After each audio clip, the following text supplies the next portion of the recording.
going down like the Titanic. Like the Atlantic, and I'm going down like the Titanic.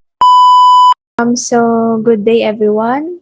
I am Angelica Gonzales, and for our subject 21st century literature, we are going to discuss the canonical authors from the region. But before we move to the specifics of the discussion, let us begin the class with a prayer, and I will call on Mr. 𝘈𝘣𝘪𝘨 to lead the prayer. Okay, good afternoon, everyone. So let's bow down our head and feel the presence of our Lord. In the name of the Father, the Son, of the Holy Spirit. Amen. Dear God, we are here gathering each other for a very important discussion is a demo teaching. We hope we could integrate so much learning after this discussion. Also, may the teacher may the discussion leader will provide such learning to us, and she could able to accomplish this with so much amazing um, and also a fruitful learning of, and also I would like to also to pray and ask for your guidance for each for each of every one of us to be safe as always with our family and our loved ones. And I return this to all our Almighty God. In Jesus' name we pray, amen. Ayan. Thank you, Wardy Malaay. So, students' attendance is required just as it is in face-to-face classroom. So, your attendance today is also required. So, I will call your name, and once I call your name, please unmute your microphone and say present. But if your classmate is not here, please say absent. Right? Okay? So, Arnelia,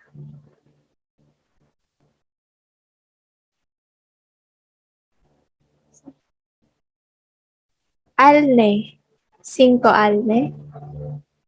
Wala si Alne. Liano Vanessa Grace. Present, ma'am. Malaay Warley. Present po. And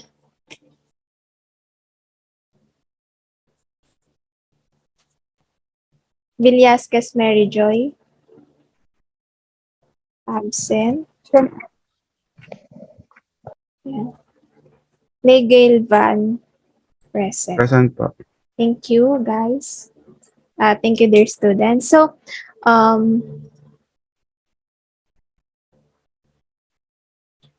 good day, dear students. How are you doing today? What are you feeling right now, Warley?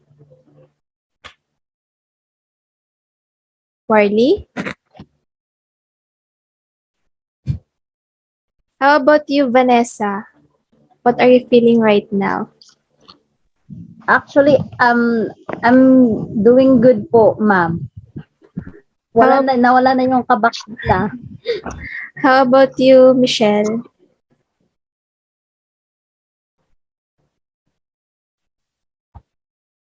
We can't hear you, Michelle.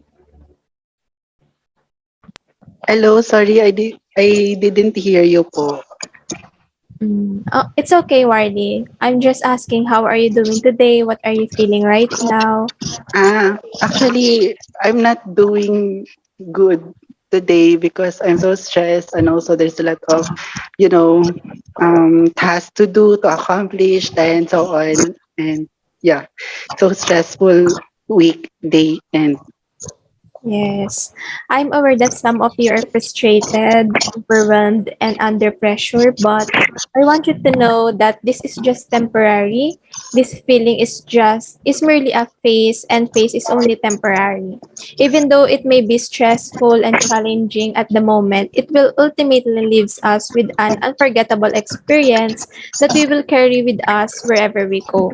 Remember that your feeling is valid. Even if you are exhausted, stressed, or anxious, they remain valid. Your emotion does not diminish you as a person, Warley. Okay, so before we proceed to our main discussion,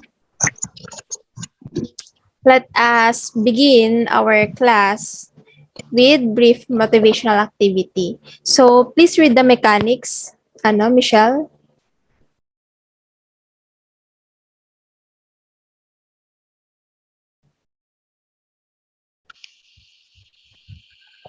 Can I read na lang po? I think Michelle is having a problem with her mic po. It's okay. You can proceed now, Vanessa. For the mechanics, each player must name a province beginning with each letter of the alphabet written on the flashcard. The players will have 1 minute for each letter to name a province. Players must raise their hands, unmute their microphones, and speak into the microphone to share their answers. Okay, so to further explain the mechanics, I will present a flashcard displaying a letter, and you, the player, must name provinces whose names begin with the letter on the flashcard that I am going to present. Each letter will be allocated 1 minute for you to guess, and I think you can unmute your microphone now. So if you have answers, you can respond immediately without unmuting your microphone. Okay? Are you ready, Yes, class? ma'am. Orly? Michelle?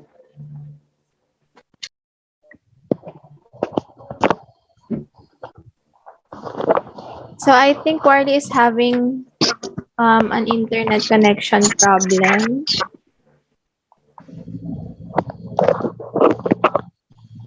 Okay, so I think Vanessa, Gail, and Michelle will be the player for today. Hello. So, hello? Naririnig na po ako. Yes, you're Okay. audible.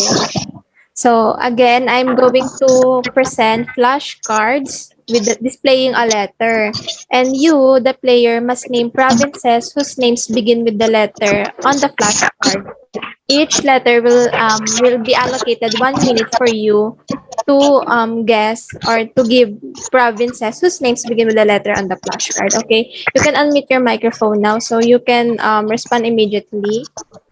Yes, Vanessa.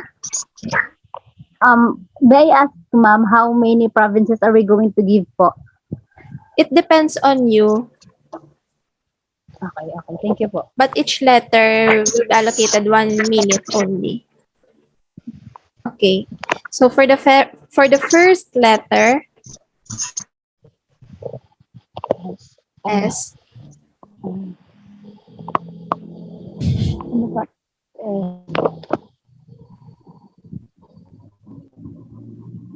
Yes.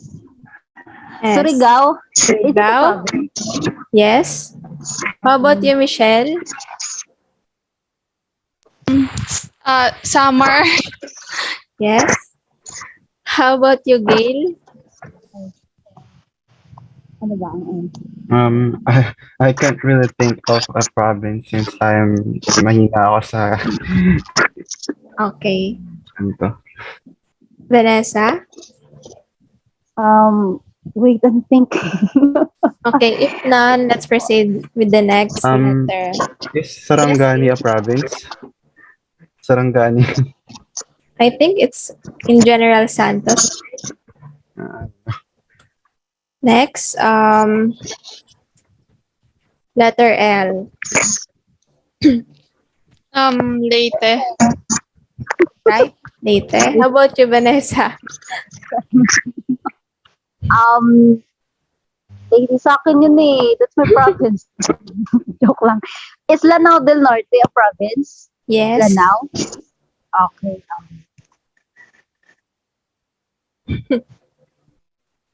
La Union. La Union. Yes. Do you want to add, Michelle?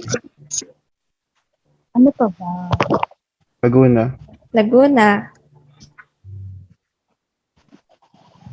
Ewan ko. Is that even a province? If none, let's proceed with the next letter. Letter A.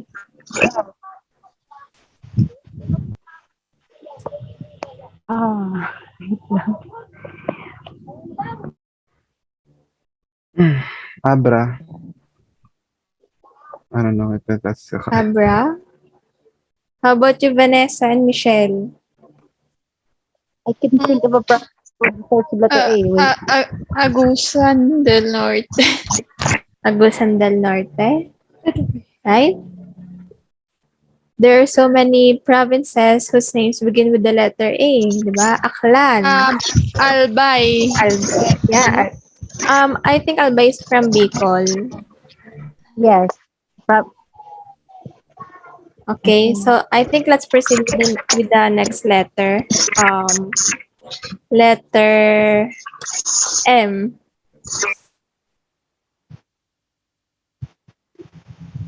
Marawi. Marawi. Misamis sa, Maguindanao. Again, Gail. Maguindanao. Maguindanao. is Misamis a province? I'm not sure. Misamis Oriental. Ano? Yes. Yes, it's a province. Okay.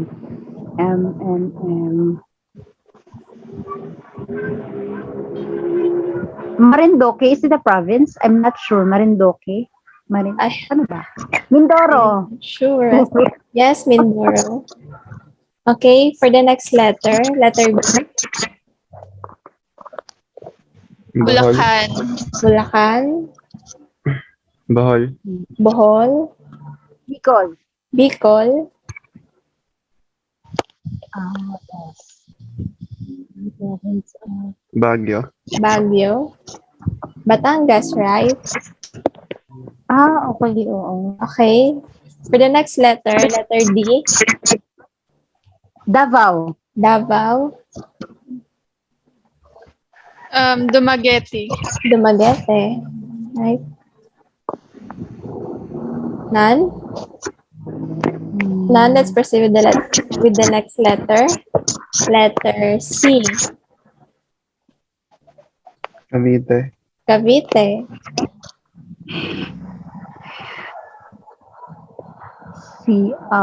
Marines.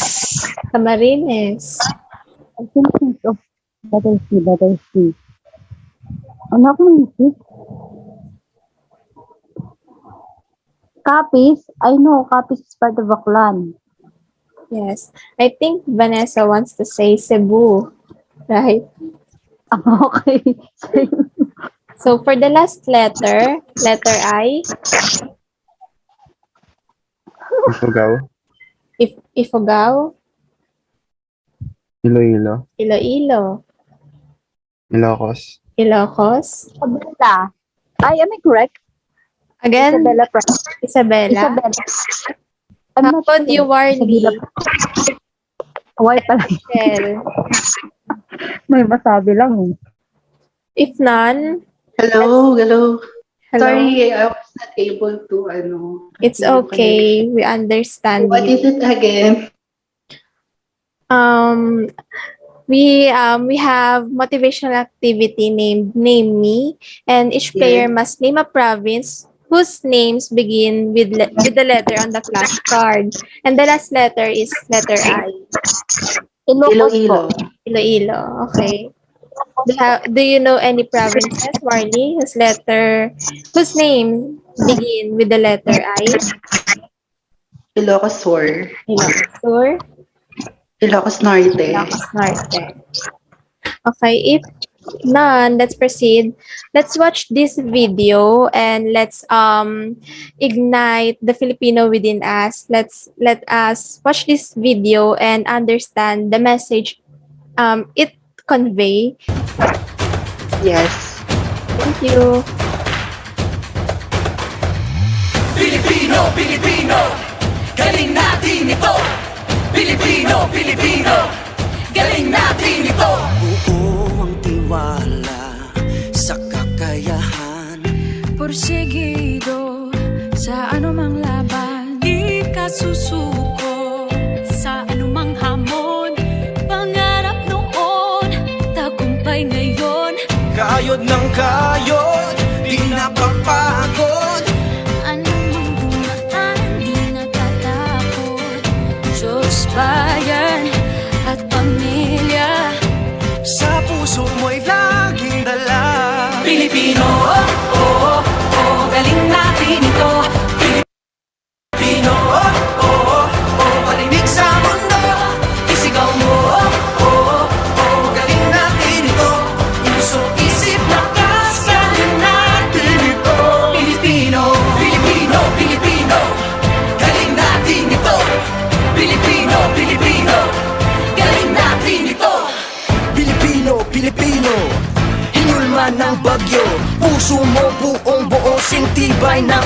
at ginto. At kahit na dumayo sa iba yung dagat, paluin man na maso di magkakalama. Tabo naman ang tubig ng hanging habagat, sama-sama natin na itataas ang layag. Sa patat man o lubak-lubak ng daan, kaharapin ay tatawanan na lang na parang wala lang katamayan. Ayan silang mga kababayan. Ano mang larangan, galing natin ito. Isa ang sigaw ng milyong puso. Pilipino, oh, oh, oh, oh, magaling natin ito. Pilipino, oh, oh, oh, oh, parinig sa mundo. Isigaw mo, oh, oh, oh, oh, galing natin ito. Puso, isip, lakas, galing natin ito. Pilipino, sa bawat hamon kasama mo kami. Hindi ka mag-iisa, buong bansa ang kakampi. Sa bawat hamon kasama mo kami. Hindi ka mag-iisa, buong bansa ang kakampi. Pilipino, oh, oh, oh, oh, galing natin ito. Pilipino, oh, oh, oh, oh, parinig sa mundo. Isigaw mo, oh, oh, oh, oh, galing natin ito. Puso, isip, lakas, galing natin ito. Pilipino, oh, oh, oh, oh, galing natin ito. Pilipino, oh, oh, oh, parinig sa mundo. Isigaw mo, oh, oh, oh, galing natin ito. Puso, isip, lakas, galing natin ito. Pilipino, oh, oh, oh, galing natin ito. Pilipino, oh, oh, oh, parinig sa mundo. Isigaw mo, oh, oh, oh, galing natin ito. Puso, isip, lakas, galing natin ito. Pilipino, Pilipino, Pilipino, galing natin ito. Pilipino, Pilipino, galing natin ito. Pilipino, Pilipino, galing natin ito. Pilipino, Pilipino, galing natin ito. Pilipino, Pilipino, galing natin ito. Pilipino, Pilipino, galing natin ito. So, everyone knows that Filipinos are inherently talented, right? Whenever there is a national or global competition, each city always submits an entry that exemplifies its distinct and diverse heritage, cultures, and tradition. It is gratifying to watch fellow Filipinos in one's community succeed as a person. So, being a Filipino is truly a prerogative. How do you feel after viewing the music video and hearing the message it conveys? If I were asked, I would say that I am proud to be a Filipino because the word itself connotes talented individuals, including good singers, good dancers, playwrights, and writers, among others. And the video made me appreciate my racial identity more. How about you, Warley? How do you feel after watching the music video and hearing the message it conveys? After I have watched the video, I think being a Filipino is amazing. It's great. I mean, it has a lot to offer, not just only in our country but also in the whole world. It has a lot of cultures, traditions, beliefs, and of course our religion beliefs, and of course there's lots of customs, and we could have lot of amazing talents that could offer in the whole world. Especially the hard works of every Filipino. It is something like we value the most, the hard work, the what do you call this, the amazing heart of every Filipino. Being Filipino is very amazing and it is wonderful. That's it. Thank you, Warley. How about you, Vanessa? What do you feel or how do you feel after watching the video and hearing the message it conveys?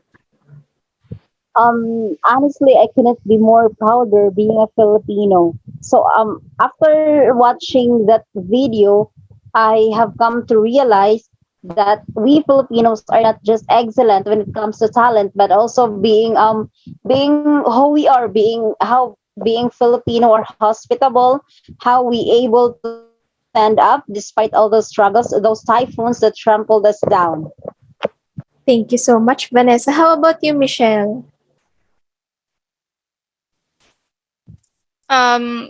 What I feel after watching is that being a Filipino I can be is or you can say that It's you're okay. proud Yes. in that because despite of having a natural disasters like storms or other uh, disasters, we can still stand up on our own and being strong and smile through pain.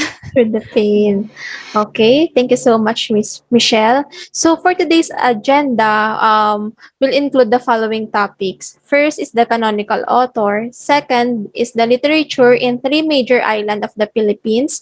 And third is some authors from the region. And for the learning objectives, at the end of this lesson, students are expected to recognize writers from various regions, identify sample texts and authors from various locations using oral history research, identify representative works of 21st century literature from one's own region or province, and create a creative portrayal of a literary work by utilizing multimedia talents.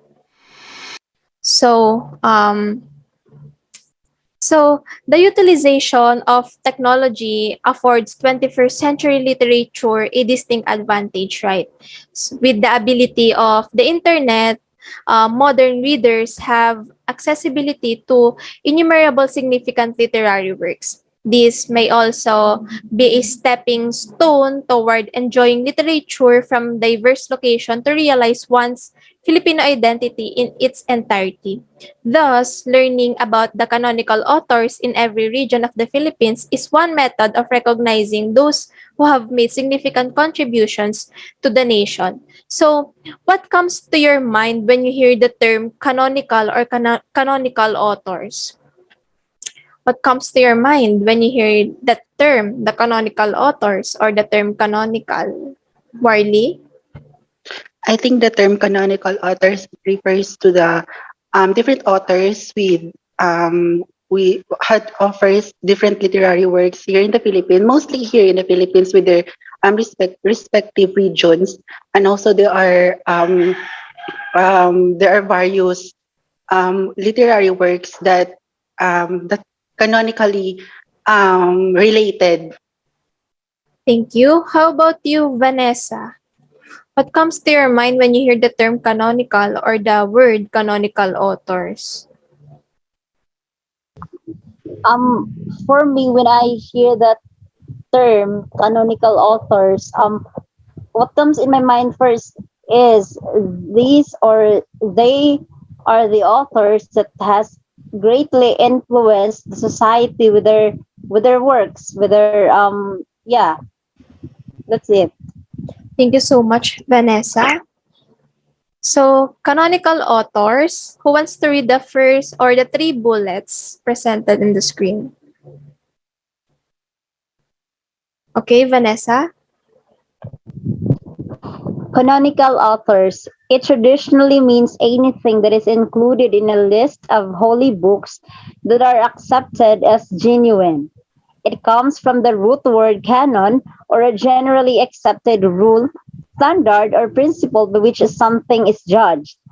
Canonical authors are those who are highly esteemed and well respected writers whose published works have contributed greatly in the field of literature.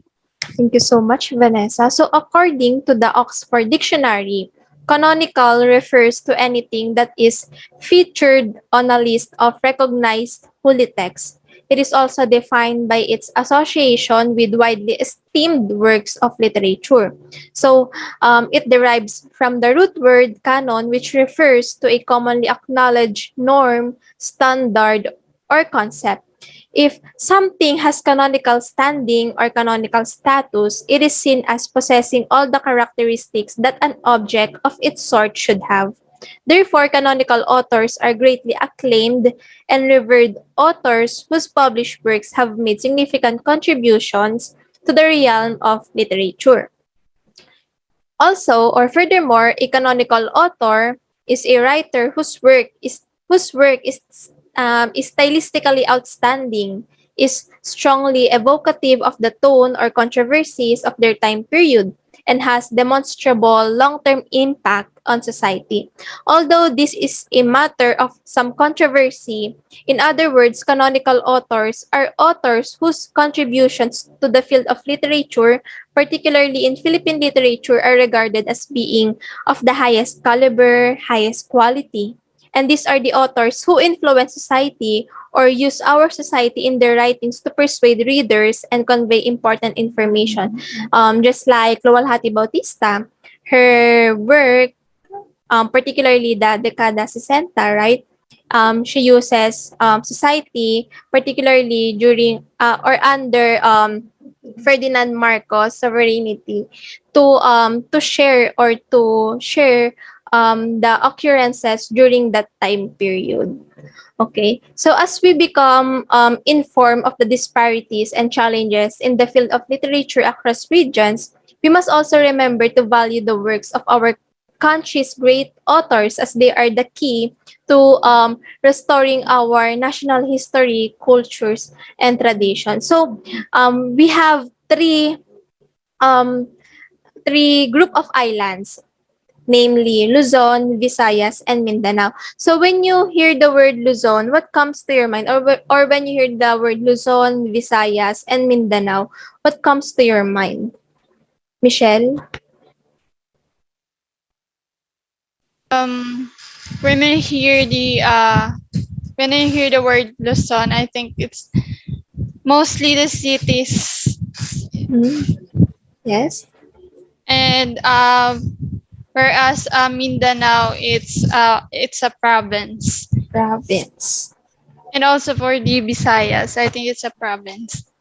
How about you, Warley? These are archipelago here in the Philippines. There's these three are the islands that has different regions. When we talk about Luzon, most of the people here are using Tagalog language, and for the Visayas, most of the people are using Visayan language, but different. I mean dialect, but different way of using it. Like for example, in Cebu they're using Cebuano, and for the Iloilo um, they're using Ilonggo, and for the Bacolod they're using Bacologueño, and also for the Mindanao they're using also Bisaya, but it has also different dialect, but it has different tone, and also there are more on strong tone, just like it. And also when it comes to the literary piece, of course they have different literary piece in each islands here in the Philippines. Thank you so much, Warley. So, for the Luzon, please read Vanessa. Luzon. The language are mostly associated with it is Tagalog. Most literary works from Luzon are written in this language, which coined the term Tagalog literature. Specifically, book of Tagalog literature comes from the southern Luzon, central Luzon, and national capital region or Metro Manila. So, it is not expected that when we think of the island group of Luzon, the language most commonly associated with it is Tagalog, right? In reality, most literary works from Luzon are written in this language, written in using Tagalog language, which invented the name Tagalog literature and thrived significantly during the Japanese occupation when English was tightly forbidden. So, since Luzon, the most used language in Luzon is Tagalog, and most literary works from Luzon are written in Tagalog, it invented the name Tagalog literature and thrived significantly during the Japanese occupation when English was tightly forbidden. So the majority of Tagalog literature originates in Southern Luzon, Central Luzon, and the National Capital Region or Metro Manila. Furthermore, it is not surprising that the majority of acknowledged national artists originated from this large group of islands in the Philippines. Metro Manila-based authors appear to be generally accepted by readers as their popularity is more observable and visible. This could be ascribed to the fact that NCR is the center of politics, culture, and the economy, Moreover, the majority of our prominent people who were also writers such as Jose Rizal, Andres Bonifacio, Jose P. Laurel, Amado Hernandez were from Luzon Island. Consequently, modern literature continues to represent the country's historical growth. So next, we have Visayas. Please read Jen Michelle Arnilia. Visayas, it is time to restore those pieces in the voices of our poets and storytellers in the local language. Visayas is the home of hybrid forms, especially in the romance novels, where age-old pattern like corrido, one of the longest known epics in the world called Hinilawon. Hinilawod, is actually from Visayas. So I think our remaining time is 1 minute, and I think I should stop sharing my screen and end this video, and we'll create another link to continue our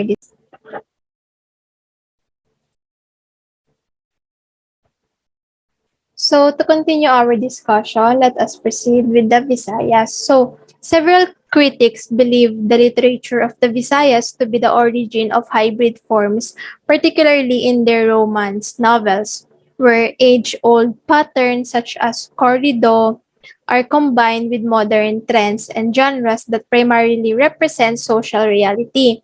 Meaning to say, novels or romance novels are prominent in the island of Visayas, and these hybrid forms are also rich in indigenous use, which are highly representative of Visayan cultures and traditions.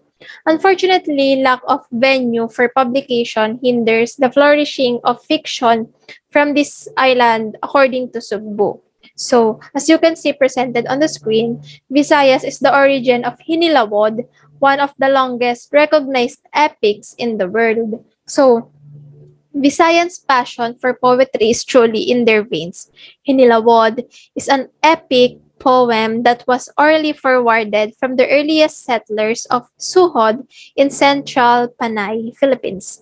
The word Hinilawod roughly refers to tales from the Halawod River's mouth, and the epic must have been widely known as widely known among Panay Visayans prior to the colonization because its main protagonists, such as Labao Donggon, were mentioned in records of the islanders' belief systems and documented by early Spanish colonizers. Moreover, modern literature or the modern literature in Visayas focuses on poetry and plays that are predominantly satirical in nature and concerned with social behavior from the 1900s onwards. Produced literature is typically written, or the produced literature in Visayas is typically written in Waray, Cebuano, and English. So let's proceed with the Mindanao. So Jandy, please read what is presented on the screen. People from Mindanao are divided into three groups: Christian settlers, Moro, and Lumads. Since the majority of Mindanao residents are non-Christians, their ignorance of Islam and culture led to prejudice. Muslims were Perceived. perceived as violent and bloodthirsty, and the strife in Mindanao is mostly due to two factors, political and religious.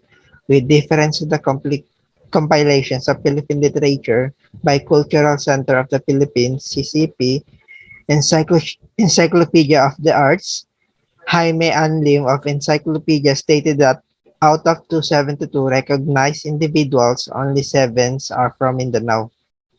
Thank you so much, John Lee. So there are three distinct groups of Mindanao residents, and they are the Christian settlers, Moro, and Lumads. So as the only island in the Philippines with non-Christian majority, prejudice, racism, and misinterpretation are experienced primarily by Muslims. Some of the inappropriate stereotypes connected with Muslims include being unethical because they can marry as many wives as they want or as they can, as well as being violent, being murderous, and very dissimilar from Christianity.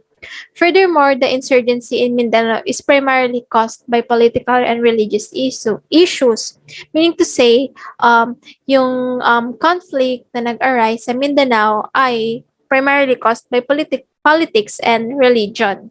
So, people turn against each other due to differing traditions and behaviors. And because one does not understand the practices of another group, they believe they are incorrect. And that is what happened to Muslims. Their image has been tainted by diversification. Moreover, this dispute tragically stretches their literature, which appears to be largely obscure or unavailable.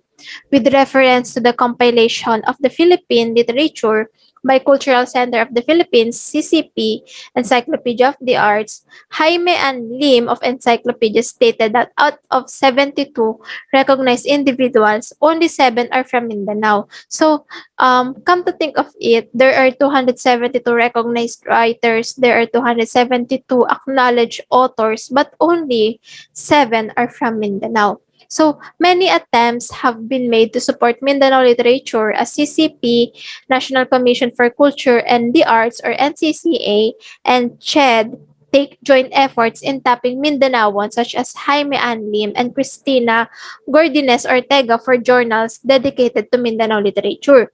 So consider that only 7 of the 272 acknowledged individuals were from Mindanao. We're not sure if there are only 7 because there could be more. However, the conflict that sadly extends to their literature has had an impact on Mindanao literature. And unfortunately, the unflattering portrayal of Muslims has fostered the so-called Mora literature. Do you know what is Mora literature, Jandy? No.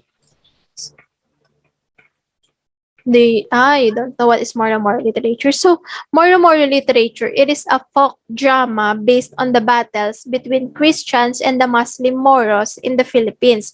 So, the idea of Mora or Mora literature is a form of theater premised on battles between Christians and Moros performed in villages or fiestas in the Philippines from the Spanish colonial period to the present. So, due to that unflattering portrayal of Muslim has fostered the so-called Mara literature, it portrays them as bloodthirsty, barbaric, outlaw, uncontrolled, evil, violent, and murderous.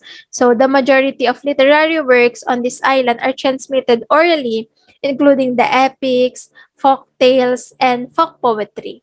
So according to Santos, 2009, the literature of Mindanao has its own distinctive terrain, different from that of Luzon and Visayas, and defined by its special history and tri-ethnic character. So now let's proceed with some authors from the region. So, John Lee, do you know how many regions do we have in the Philippines? Or try to make an educated guess. Do you think how many regions do we have? I think we have a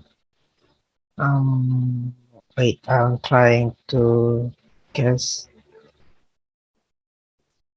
It's okay. I think we have a 10. I'm not sure.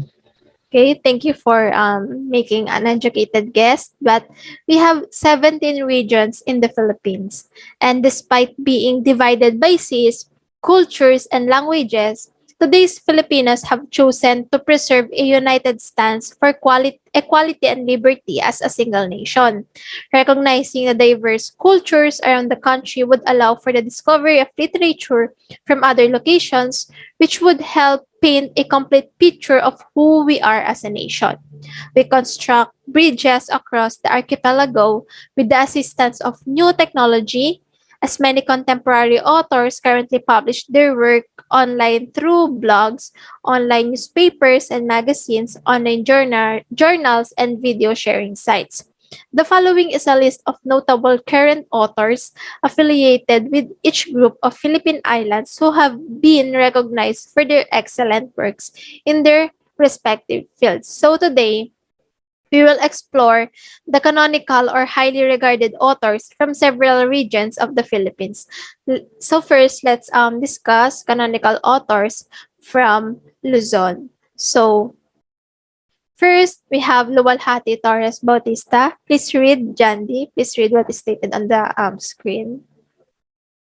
Known as contemporary writer of Tagalog fiction, this foremost Filipina female novelist from Tondo, Manila is also famous for her screenwriting career as most of her works such as Dekada 60 and Bata, Bata, Paano Ka Ginawa already have film versions. This realist writer often tackles issues among women who courageously face difficult situations. She is a recipient of a numerous literacy awards such as Carlos Palanca Memorial Award for Literature. Thank you so much. So, Luwalhati Bautista was born on December 2, 1945, and she is one of the foremost Filipino female novelists in the history of contemporary Philippine literature. And her novels include Dekada 70, Bata Bata, Paano Ka Ginawa. She is also a wonderful novelist because of her prominent and remarkable writings regarding women in society. Her writings have made significant contributions to contemporary Philippine literature, and nobody could believe that a well-known and talented woman attended public education throughout her elementary and high school years. So, Luwalhati garnered several Palangka Awards for her novels Gapo, Dekada 70, and Bata Bata Paano Ka Ginawa, revealing the atrocities or challenges and documenting female activism during the Marcos regime. So, one of her literary work is the Dekada 70. So, Dekada 70 is a Filipino novel by Luwalhati Bautista, and it tells the story of a middle-class family in Manila living through martial law under Ferdinand Marcos. The novel was awarded the 1983 Palangka Award Grand Prize. And Dekada 70 is the story of a family trapped in the middle of the chaotic 1970s, and it describes how a middle-class family suffered and contended with the reforms that enabled Filipinos to come out against the Marcos regime. These events unfolded after the demolition of Plaza Miranda, the suspension of habeas corpus, the imposition of martial law, and the selective abduction of political prisoners. So Amanda Bartolome, one of the characters in the novel Dekada 70, a mother of 5 boys, experienced the oppressive nature of the Marcos government, which drove individuals to become more revolutionary as well as the formation of the era. So her another literary piece is the Bata Bata, Paano Ka Ginawa. So, Bata Bata, Paano Ka Ginawa depicts the life of Leia, a hardworking mother and social activist with 2 children. So the novel began with an opening chapter describing Leia's daughter, Maya's kindergarten graduation. So there was a program and a party, and everything in Leia's life initially ran smoothly, including her relationships with her children, friends of the other gender, and volunteer work with a human rights organization. However, Leia's children were maturing and she could see their progressive change. There were changes in their behaviors and personalities. Maya's curiosity was getting more noticeable each day, while Audrey was transitioning from childhood to adolescence to adulthood. Ultimately, all three, notably Leia, must confront Philippine society's perspective of single motherhood. The novel raises concerns about what it means to be a mother and how a mother carries out her responsibility in the context of contemporary conceptions of parenthood. So, another canonical author or highly regarded author from Luzon is Roberto Babong. Please read what is stated on the screen, Jandy. This author's actual name and identity is unknown. He is the author of various popular books such as Aba, nakakabasa na pala ako, Bakit Baligtad Magbasa ng Libro ang Mga Pilipino, and ang Alamat ng Gubat, to name a few. He is widely known for conversational and humorous writing style and often depicts Filipino cultures.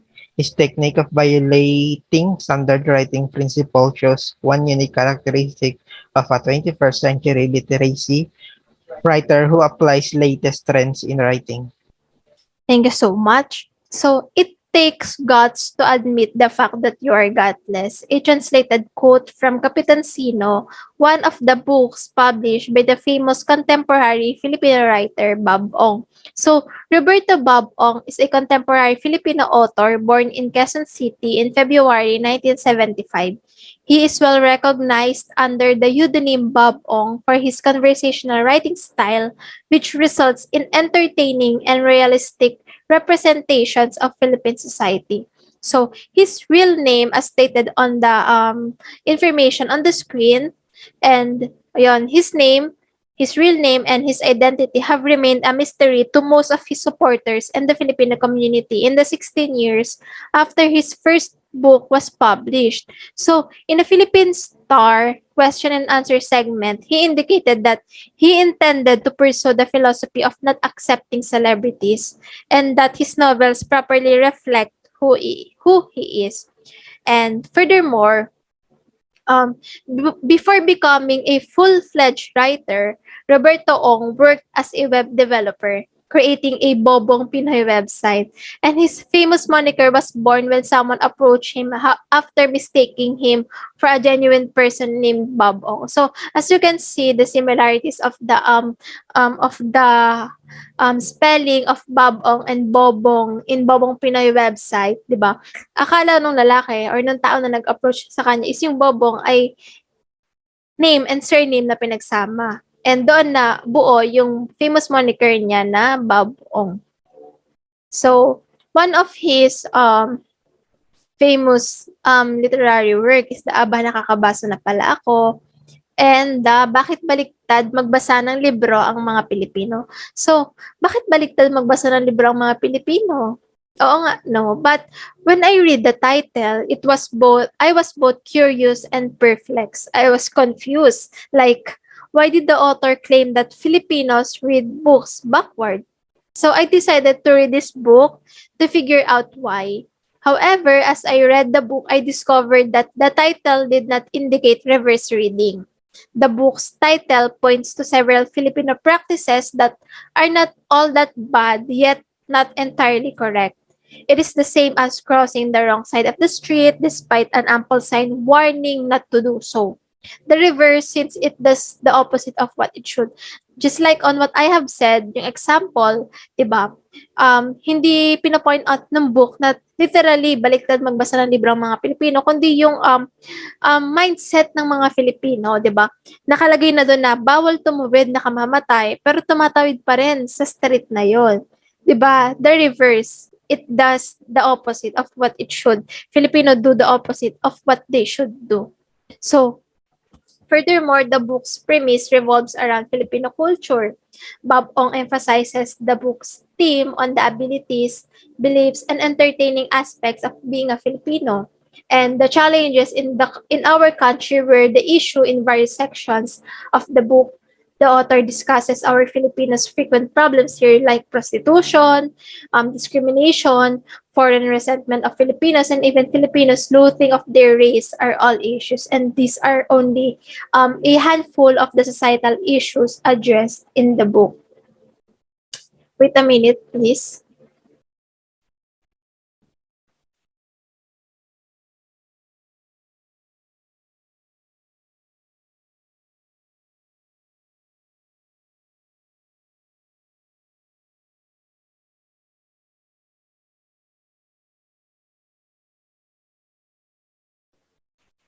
Again, another Bob Ong's work is The Alamat ng Gubat. So, the contemporary book, Alamat ng Gubat, depicts the experiences of Tong, an ocean-dwelling crab tasked by his queen mother with retrieving the mystical banana blossom from the highlands to relieve his father's illness. So, along Tong's journey, or in pursuit of a cure, Tong meets several creatures with unique characteristics and personalities, each with its narrative. So, before reading this book, I assumed that Bob Ong had finally decided to venture out to young readers, as the book's vivid drawings, as you can see on the screen, the book's vivid drawings and the title make it appear to be like a children's book. However, while reading it, It is not. The text contains several allegorical references to Philippine culture. The author portrayed the current situation in the Philippines by using animals. He utilized insects to symbolize the oppressed people, while animals represented the country's privileged aristocracy. So the book discusses the incompetence of the Philippine administration and politicians, their negligence and disregard for the root causes of the issues are the fundamental grounds why the Philippines continues to suffer. In addition, the book has a beautiful blend of humor and values as it explores the society, culture, politics of the Philippines. It discusses society, namely Filipino society, and how most of the time we are indifferent to our society's known problems, and how, although we can influence transformation, we choose not to move. We choose not to make a move. We find peace in our world when we fail to notice what is happening around us. The constant repetition of the same cycle renders growth and improvement unachievable. And I recommend this book as this book will open the reader's eyes as it urges anyone, the readers, to be heroes in our own way, regardless of the scenario or forest we find ourselves in, and to not be scared to confront the system, especially the system in the Philippines. So there are also artists from national capital regions.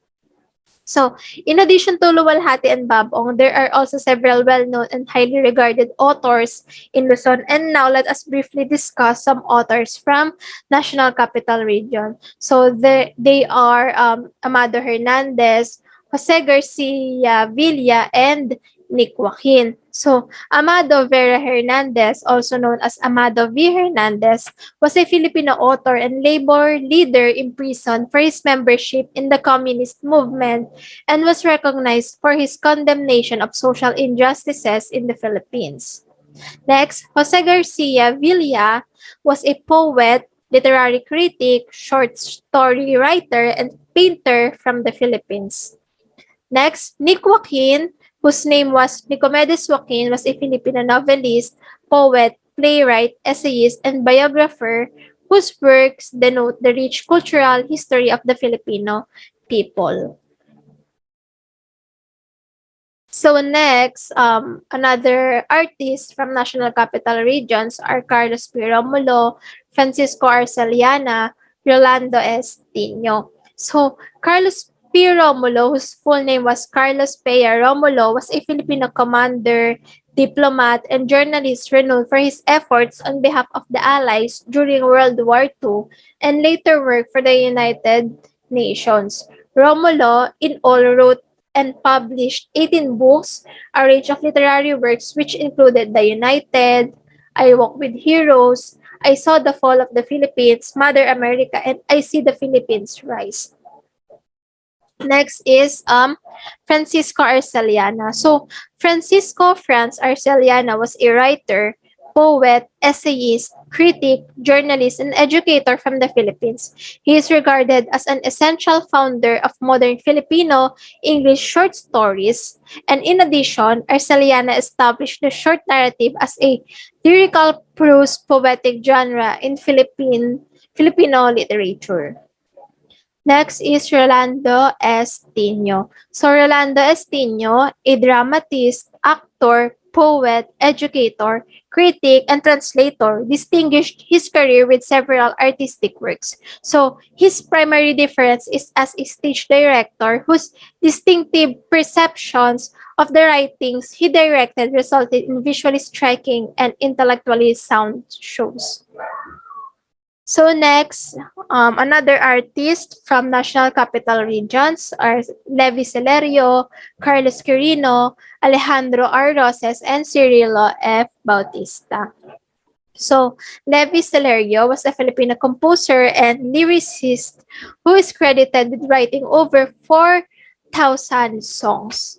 He was recognized as a National Artist of the Philippines for Music and Literature in 1997. Next is Carlos Quirino. So Carlos Quirino is the nephew of the President of the Philippines, Elpidio Quirino. He is a well-known Filipino as his most famous is an early biography of Jose Rizal. Next is Alejandro Roses. He was a Filipino author, essayist, dramatist, and a national artist of the Philippines for literature. Last is Cirilo F. Bautista, and he is a distinguished poet, novelist, and essayist who has significantly contributed to the nation's literary arts development. So, these are other artists from other regions. Lazaro Francisco from Bataan or from Region 3, Virgilio S. Almario from Bulacan or for Region 3, and VM Gonzales from Romblon or from Region 4B, and F. Shoni Jose from Pangasinan or for Region I, and Edith L. Tiempo from Nueva Vizcaya or for Region 2, and Dr. Bienvenido Lumbera from Batangas or from Region 4A. So, good day again, student. Yesterday, our discussion was halted due to technical difficulties or issues, and today we will resume our discussion. So, yesterday we discussed canonical authors. Do you remember, Vanessa, what canonical author is? Well, as I have understood, when we say canonical authors, they are the authors that have greatly influenced the society with their literary works, meaning they are famous in the society with their works. Thank you so much, Vanessa. So to recapitulate our previous discussion, canonical authors are highly regarded or renowned writers whose published works have made significant contributions to the realm of literature. Because of that, the writings of our country's great authors must be treasured since they are crucial in restoring our national history, customs, and traditions. So we have three island groups in the Philippines, and they are the Luzon, Visayas, and Mindanao. So in Luzon, the main language associated is Tagalog, right? And most literature is published in Tagalog and originates in Southern, Central, and Metro Manila, which grew in popularity under the Japanese occupation when English was strictly forbidden. Meanwhile, in Visayas, the Romance book, where classic patterns like corrido are mixed with new trends and genres, and is regarded as the birthplace of hybrid forms by many critics. They also have brilliant indigenous scholars that prominently showcase Visayan customs and traditions. However, Subbu claims a lack of publishing sites is impeding or challenging the growth of fiction on the island or in Visayas. Lastly, Lastly, Mindanao people are divided into three groups, which are Christian settlers, Moro, and Lumads. This island's literature is mostly oral, comprising epics, folklore, and poetry. Also, Mindanao literature, unlike Luzon and the Visayas, is defined by its own history and tri-people identity according to Santos 2009. So now, let's proceed with the island group of Philippines, Visayas. Um, can you um, can you please read what is presented on the screen, Mary Joy? Wait. Peter Solis Neri. This Hiligaynon Pride from Iloilo is an award-winning Filipino poet, fictionist, and author of various books. He is a recipient of multiple awards from Carlos Palanca Memorial Awards for Literature, the Cultural Center of the Philippines, CCP, Literary Grant, and the All-Western Visayas Literary Contest of the National Commission for Culture and Arts, NCCA. Among these notable and award-winning works are collection of poems, Umahon, Umahon nga Gugma, Love of the Rural Hawks, Hiligaynon, short story, Lirio, and screenplay, Buyong. Thank you so much, Mary Joy. So, Peter Solis Neri is an award-winning Filipino poet. He is also a fictionist and author, writing in his native Hiligaynon language. He has won such prestigious literary contests such as the Carlos Palanca Memorial Awards for Literature, the Cultural Center of the Philippines or CCP Literary Grant, and the All-Western Visayas Literary Contest of the National Commission for Culture and the Arts or NCCA. Moreover, he was inducted into the Palanca Awards Hall of Fame in 2012, and he discovered himself at the peak of a new wave in Philippine writing after the People's Power or EDSA revolution of 1986. There was a renaissance of enthusiasm in regional writing after EDSA, and President Cory Aquino's administration also announced a decade of nationalism, and there Peter Solis Neri was fortunate to meet Leoncio Derriada at UP, who pushed him to write in the Hiligaynon. So his Hiligaynon short story Lirio and screenplay Buyong are only a few of the well-known novels or literary piece he has written. So first is the Lirio. So, Lirio recounts the story of Lirio, the mute's life of a girl, beginning with her terrible birth and ending with her magical transformation into a flower. Lirio was born to an elderly couple, Rosa and Manuel, who was gifted a kid late in life. Moreover, aside from being deaf, she was also weird and mute. She had light skin, like a white flower, and was constantly surrounded by butterflies. She had no formal education, hindi siya nakapag-aral. Ang ginagawa niya lang is nag-gardening. She had no formal education and mainly enjoyed gardening as leisure or leisure time. Furthermore, Lirio fell in love with Noli, but Noli moved to Japan for his career.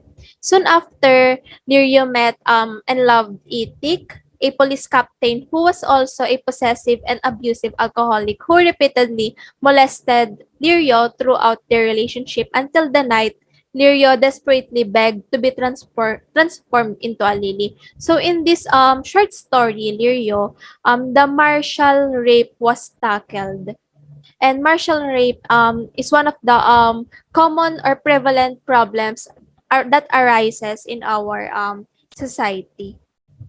Next is the Love in the Time of Bakunawa.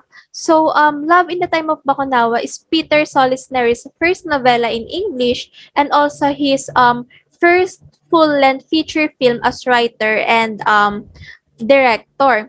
Love in the Time of the Bakunawa is a timeless story placed against the backdrop of a tourism industry event revolving around the myth of the Bakunawa.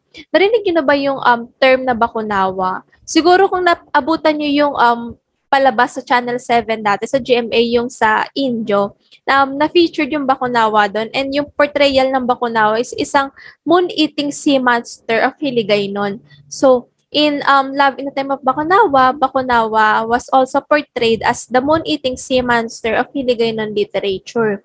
So, it follows Matt, a boy or a wandering musician who after many years returns to the island of Hiligaynon where his grandmother Mercedes founded the Bakunawa Festival. Mercedes attained literary fame on the island after winning a national award for her fiction about a sea monster that turns into a seductive man once a year to impregnate the island's ladies. So Matt immediately falls in love with Dulce, a single mom or a single mother from the neighboring island who also attends the festival in search of Emilio.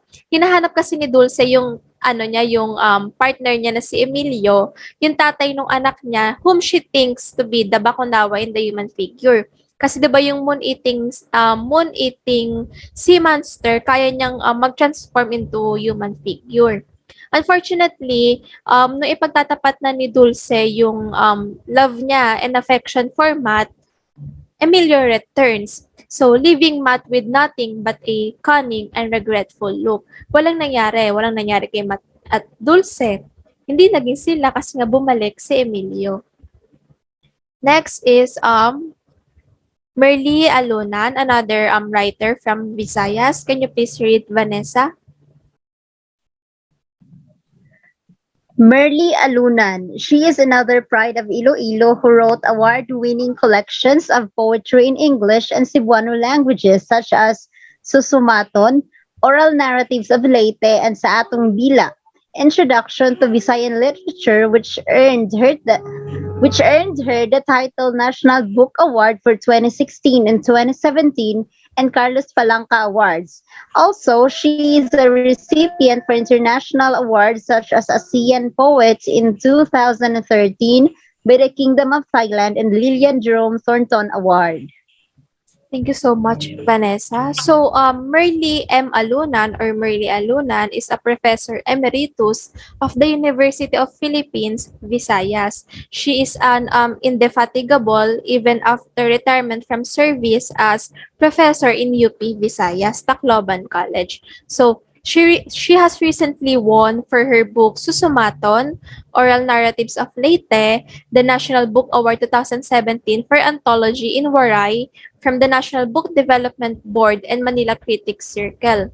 Moreover, Merly Alunan has significantly contributed to the growth of Philippine literature with her involvement in creative writing workshops, particularly in the Visayas and Mindanao.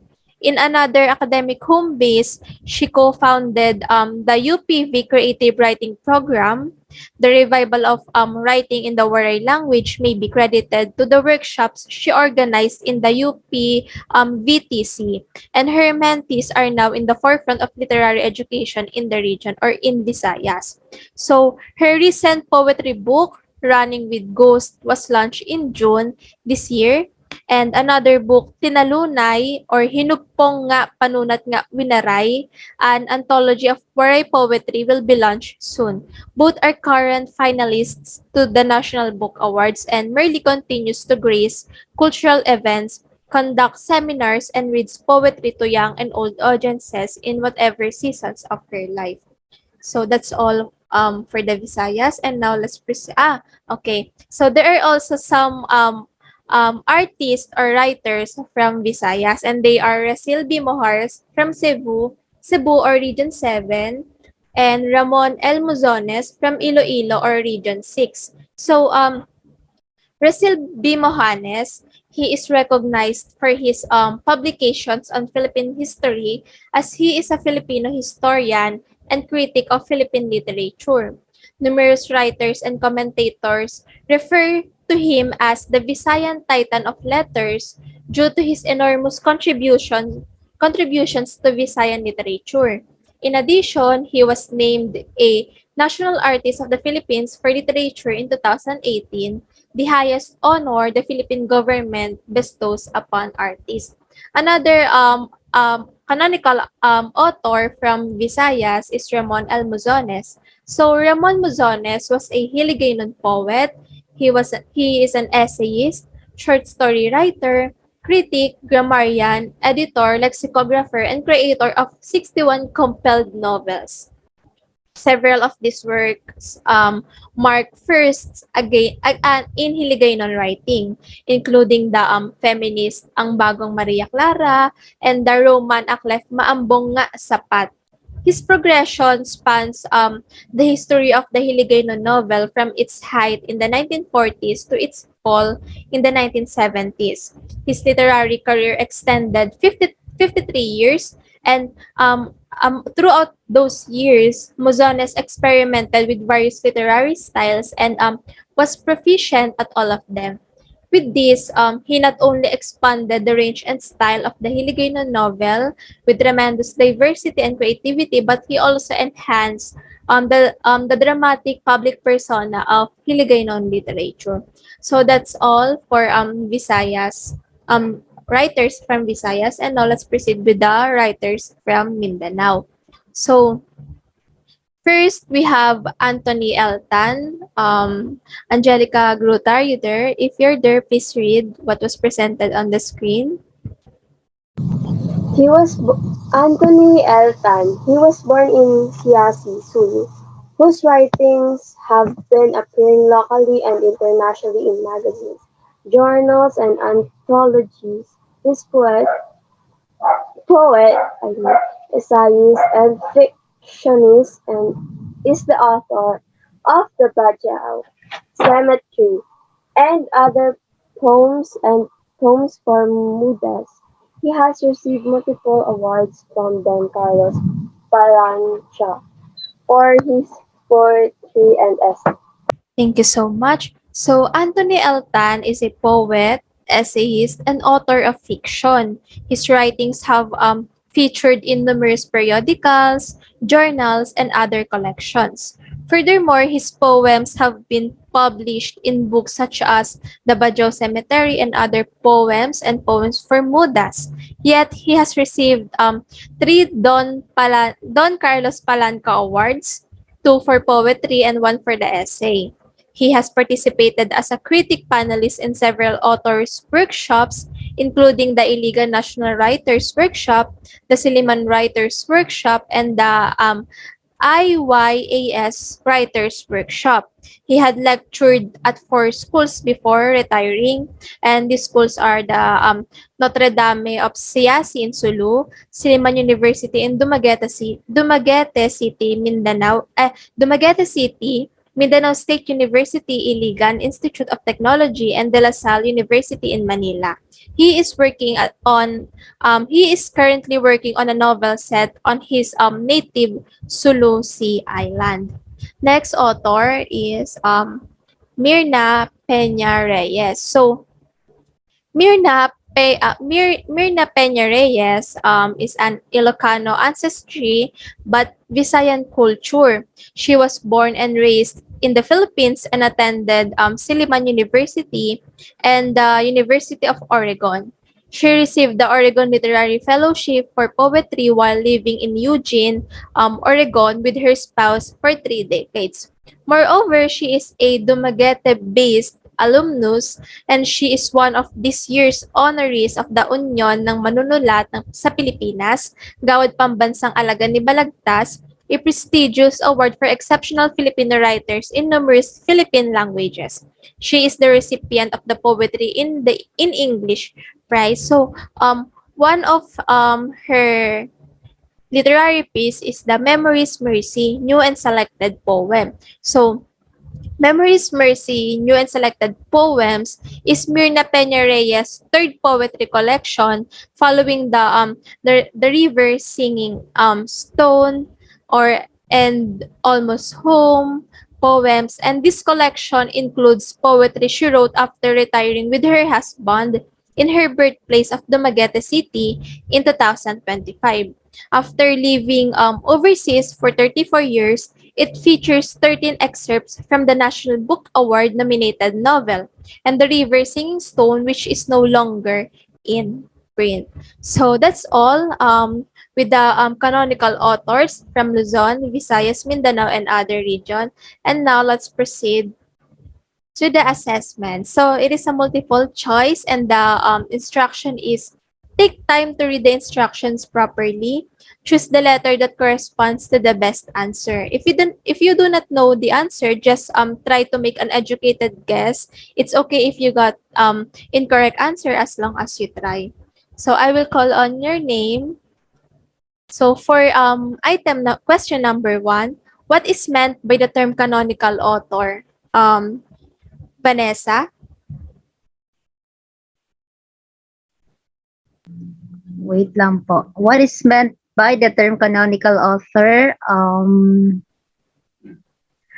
I'll go with letter D po. They are the highly respected literary authors. Okay, let's see if you got the correct answer. Yes, the term canonical author means highly respected literary authors. Okay, let's proceed with the question number 2. So for the question number 2, how many regions do the Philippines have? Mary Joy? Just try to make an educated guess. It's okay if you got... Hello. Hello? Hello. 17. What? 17. Letter C. Let's see. Yes, in the Philippines, we have 17 regions. Okay, for the question number 3, who are Lumads and Moros? Angelica, just try to make an educated guess. It's okay if you got incorrect answer as long as you try. Letter B po. Letter B. So, Vanessa, do you have any answer? Mary Joy? For me, I think it's letter A po. Okay, let's see. Correct. So, Lumads and Moros are both indigenous groups of people living in Mindanao. Hindi sila yung mga newly discovered clans. Mga indigenous group of people sila na nakatira sa Mindanao. For the question number 4, what type of literature is most prominent in the Visayas?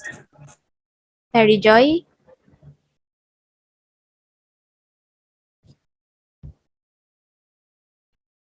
Vanessa, how about you?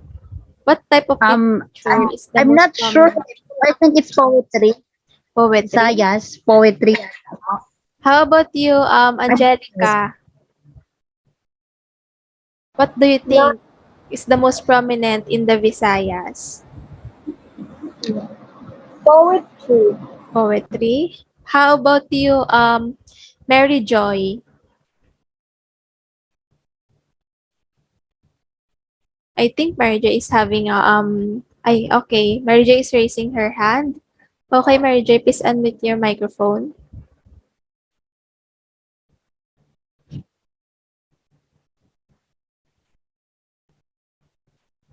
I think she's having technical issues or internet connection problems. So I think let's see what is the correct answer. So for the question number 4, the correct answer is novels. Just like what I have said yesterday and earlier, romance novels or novels are the most prominent literature in the Visayas. Okay, for the question number 5, who is the author of Alamat ng Gubat? A. Babong, B. Luwalhati Bautista, C. Amado V. Hernandez, D. Nick Joaquin. Angelica?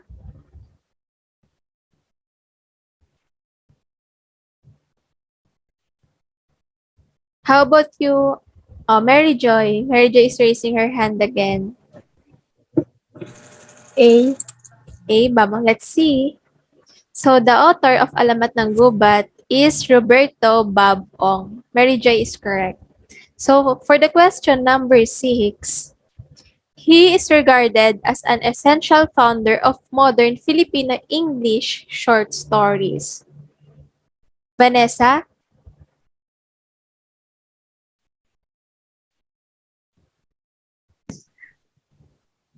Hala, I forgot. It's okay. Wait lang. Let's go. Okay, guess lang. Let's go with Carlos P. Romulo. I'm not sure eh. Okay, how about you, Mary Joy? Same guess with Bane, pero I'll go with Francisco Arcelana. Okay, how about you, Angelica? Letter A. Letter A. So let's see who among you got the correct answer. So Mary J is correct. Francisco Arceliana is regarded as an essential founder of modern Filipino English short stories. Okay, let's proceed with the question number 7. So for the question number 7, it tells the story of a middle-class family in Manila living through martial law under Ferdinand Marcos. Okay, Vanessa Grace is raising her hand. I'm sure it's Dekada 70. Okay. Confident. Let's see if Vanessa got the correct answer. Yes, Dekada 70, it tells the story of a middle-class family in Manila living through martial law under Ferdinand Marcos. So let's proceed with question number 7. Number 8 rather. So Visayas is the origin of blank, one of the longest recognized epics in the world. Angelica, just try to make an educated guess. Visayas is the origin of blank, one of the longest recognized epics in the world. Letter D po. Letter B. Okay, let's see if Angelica got the correct answer. Oh, you got the incorrect answer. So Hinilawod is one of the longest recognized epics in the world, and it is originated from Visayas. Hiligaynon is the language commonly used in Visayas. So for the question number 9, blank thrived significantly during the Japanese occupation when English was tightly forbidden. Mary Joy, blank thrived significantly during the Japanese occupation when English was tightly forbidden. Letter B. Letter B. How about you, Vanessa?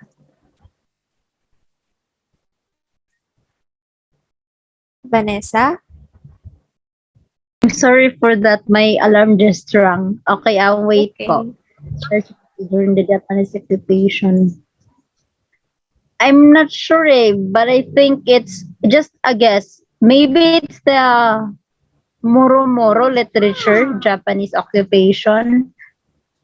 Thank you so much. How about you, Okay, Angelica? with Moro. Letter ID. Filipino literature. Okay, let's see who among you got the correct answer.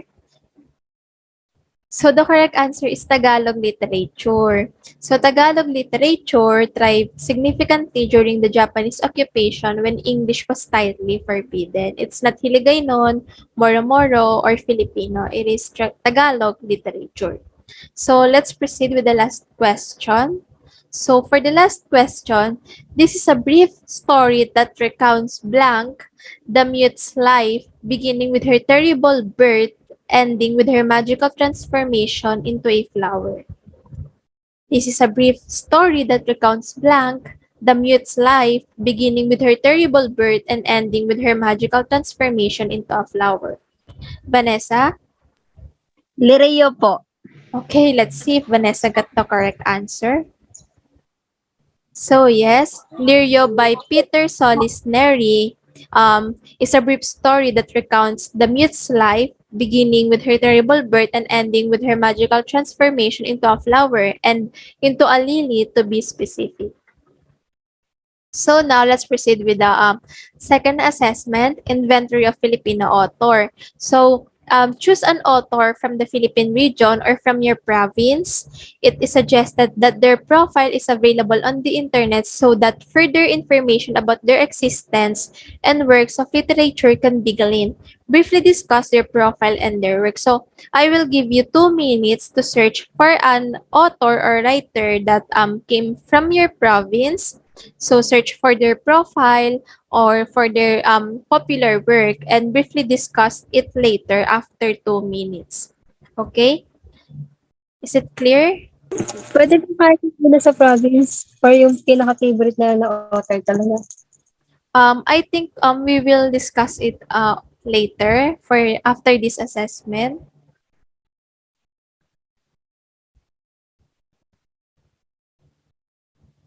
So for now, you have to choose an author from your region or from your province.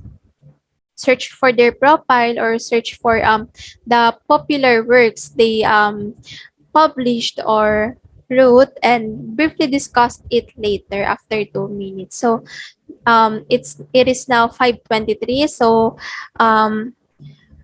after 2 minutes, we will start the discussion. We only have 10 minutes.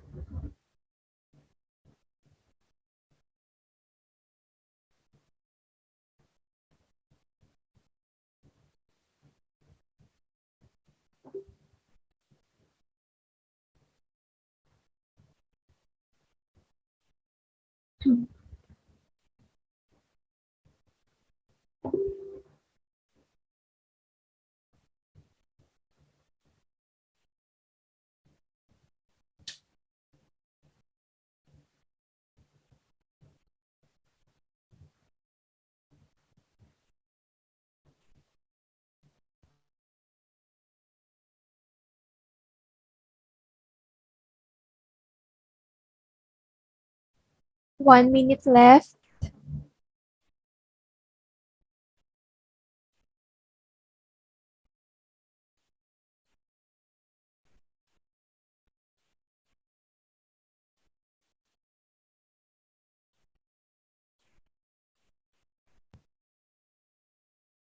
So we're running out of time. I think we should start it.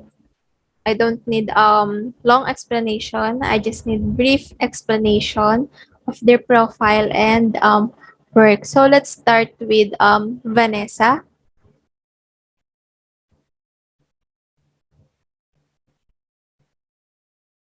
Pwede po sila muna mauna. Hindi ko mahanap. Okay. Mary Joy. Wait lang. Yeah. Gina, wait lang po. It's okay. Wala akong kilalang author sa sama. Hindi kasi ako Pwede naman born and dito raised sa po ako. Cavite, sa Region 4A. Pwede naman sa region mo or from your province.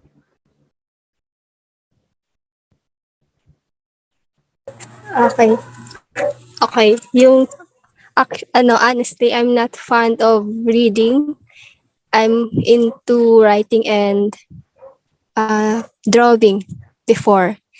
Not until I found 𝘈𝘣𝘪 if you're familiar with her. She was born on December 2, 1945, and a Filipina writer, novelist, liberal activist, and political critic. So one of the novel na nagustuhan ko sa kanya is Dekada 60. I have book na bumili pa talaga ako ng libro niya. So the book Dekada 60 is listed as one of the top Filipino that instills socio-political awareness to the viewers. The book is about the life of a middle class Filipino family that struggles on the social and political issues during the 70s. And during those times, Philippines was under martial law.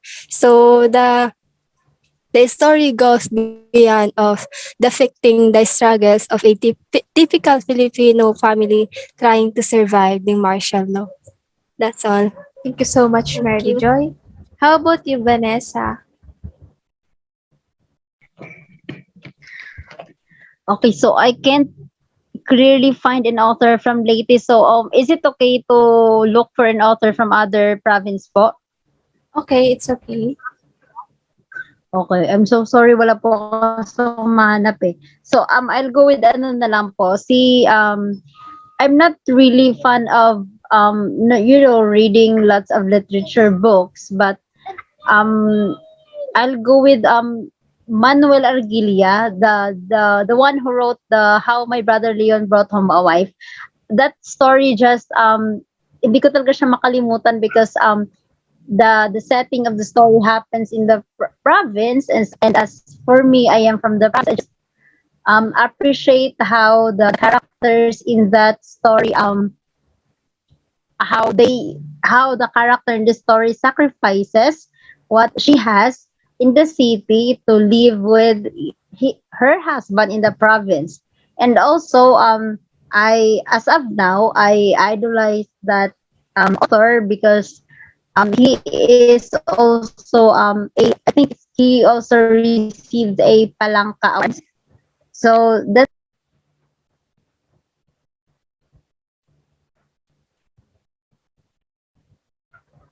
I think Vanessa is having internet connection problem.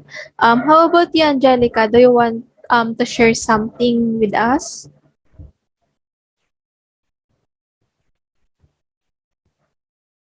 I'm not really fond of reading din po, but this is my favorite one, Escapist Dream by Luis Bullao. Escapist Dream is a science fiction novel written by Luis Bullao and published on July 2020.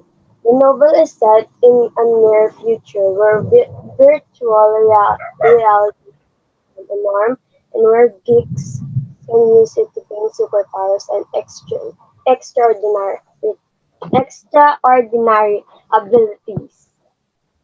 Thank you so much, Angelica. So for our last assessment, so The mechanics is you have now become acquainted with some eminent Luzon, Visayas, and Mindanao writers. Share your favorite Filipino author and your preferred work and genre by that author. So, you have to share. I think you already shared it with previous assessment. So I think um let's um let's proceed with the generalization instead of this assessment. So for the generalization, I want to ask, what key lessons have you learned from discussions about literature and a variety of regional writers? Vanessa, are you there?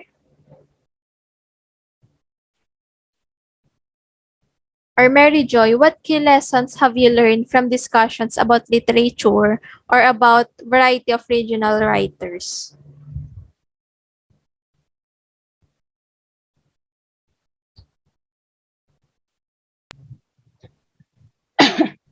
Hello po. Am I audible po? Yes, you're I'm so, audible. nawala po yung intern ko kanina. So for the question po, I I don't really know lots of authors from our country, the Philippines, and as I have as the discussion was going on, I have come to realize that there are lots of local authors that has greatly contributed their literary works in our country. And I what else? Wala, yun lang. Parang na-realize ko lang na maraming palang authors na good at writing, good at making literature work that comes from our regions. Thank you so much, Vanessa. For the last question, do you believe that being proud of a Filipino writer benefits the country and its citizen? Just briefly answer it because we only have 1 minute and 50 seconds. So Could you repeat that po, ma'am? do you believe that being proud of Filipino writer benefits the country and its citizens? Do you believe that being proud of our Filipino writer benefits our country and us? Yes po. For me, yes, being a proud Filipino greatly contribute our country and our citizens because it ito kasi yung nagdala ng pride natin pati sa ibang lugar, and then being proud is just as parang stepping stone lang siya ng pagiging Pilipino natin. Thank you so much, Vanessa. Thank you so much, Angelica and Mary Jay, for attending our class today. And thank you. I hope you learned something from our discussion today. And I hope after nito is maging proud tayo lalo na maging isang Pilipino at maging proud sa mga writers or authors ng ating bansa. Ayun lang. Thank you for listening.